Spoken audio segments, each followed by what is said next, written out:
So what I'm going to share with you tonight is ambitious. Some of you will not agree with it. That is okay.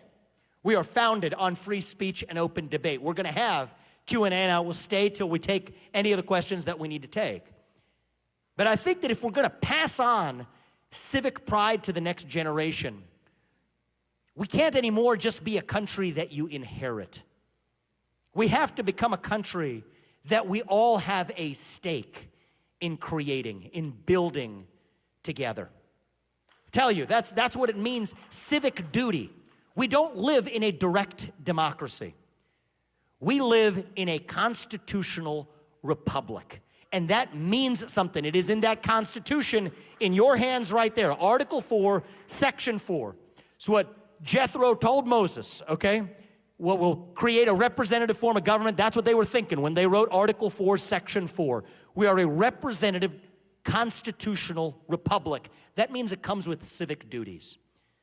So let me tell you something. In 1971, when we lowered the voting age to 18 in this country, we did it in the context of a draft. We had a military draft that said if you were 18 years old and you were old enough to serve the country, then by God, you should be old enough to vote. And I stand by that logic. It was the right thing to do. I do not stand by a draft today. We have no reason for one, but it was civic duty back then that tied the privileges of citizenship, the ultimate privilege, the right to vote, to say that if you want to play in the game, you got to have skin in the game. When I think about young Americans today, I see a deficit of national pride because I see a deficit of duty. You don't value that country you inherit. You will only value, you have a country you have a stake in building and knowing something about.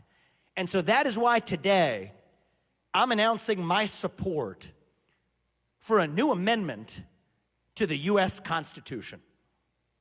That amendment would raise the voting age in this country from 18 to 25, but still tell you that you can vote at 18 if you either do service to this country 6 months in the military or 6 months as a first responder, or else at least pass the same civics test that we make an immigrant pass to actually become a voting citizen in this country.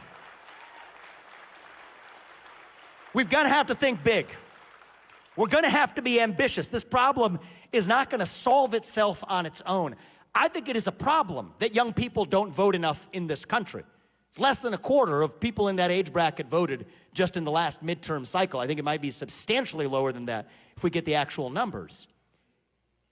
But if you make it something that you actually have to earn, you value it even more. It's human nature, it's psychology. And I think that if we're gonna ask an immigrant who comes to this country to pass that civics test, to know something about the Constitution, how many amendments there even are, 27. Who are the three authors of the Federalist Papers? John Jay, James Madison, Alexander Hamilton. These are the kinds of questions we ask immigrants who come to this country, as I think we should, to become full citizens of this country. I will stand by and wait for why we shouldn't ask an 18-year-old to at least know the same thing, and if not that, to at least serve the country because you value something you have a stake in building. That is what this campaign is all about. Thank you. We will revive our missing national identity as Americans.